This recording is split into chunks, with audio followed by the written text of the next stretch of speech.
This is the time of year where there is a lot of noise and opinion. When we come together, we can turn a lot of things around. But ultimately, the power is in your hands.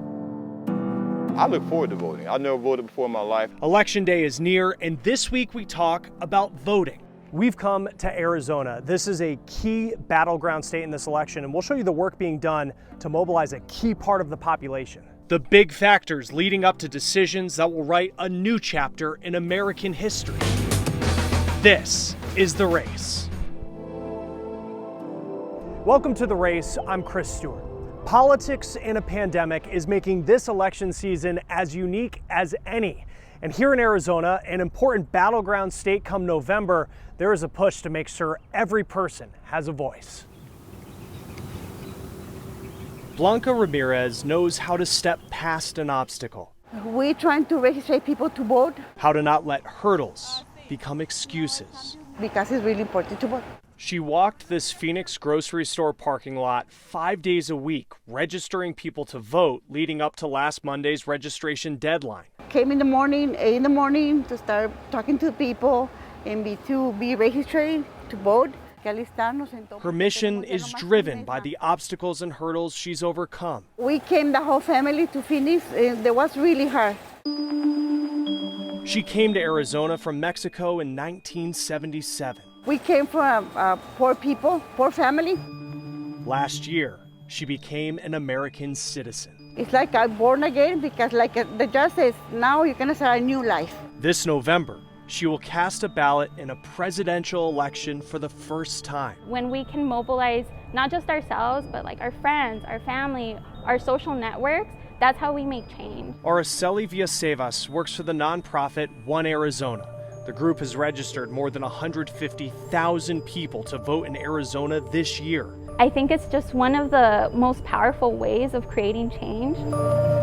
Change is something this state has seen a lot of. According to the U.S. Census Bureau, Arizona is one of the fastest growing states in the nation.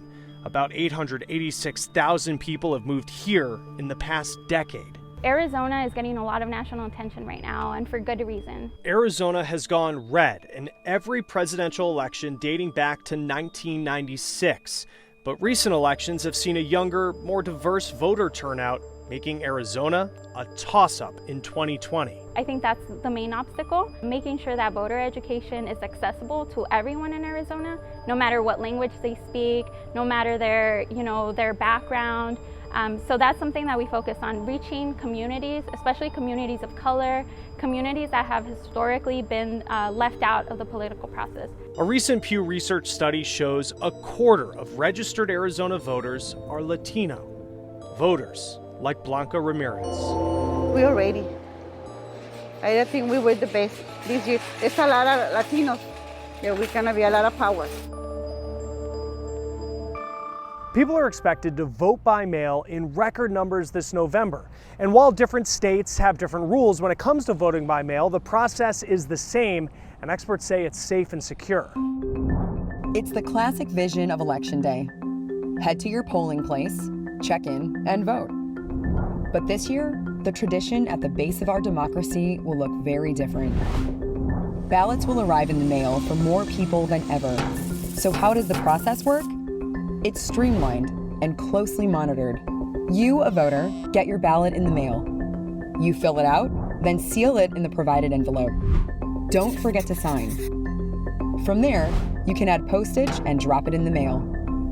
Some cities have ballot drop boxes that go directly to the elections office. No stamp or post office needed.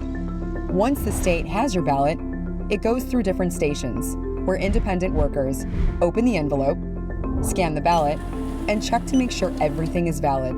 That process is often open for public viewing, but mail-in voting is new to millions of people, and some worry it's not safe and secure. The head of the Federal Election Commission recently tried to put worries at bay, saying there's simply no basis for the conspiracy theory that voting by mail causes fraud. And the statistics back that statement up.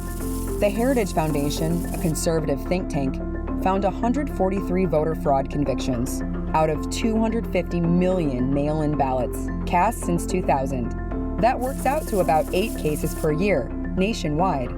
If you are voting by mail, there are 3 easy ways to make sure your ballot counts. Fill it out properly. Don't go outside the lines or make any markings on the ballot. Sign your envelope and make sure the signature matches what you have on file. And vote early.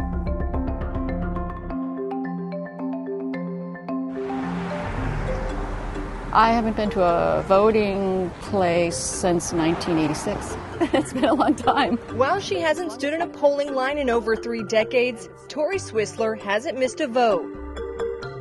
Voting is the cornerstone of American democracy. Even when she lived over 7,000 miles away in China. Living outside of America doesn't mean you're not American. It doesn't mean you don't care about the issues, and it certainly doesn't mean that you don't have an opinion about who you want to lead your country. Through mail-in voting, Swissler cast her ballot from across the world while she ran her environmental nonprofit. As long as you're an American citizen, you can vote.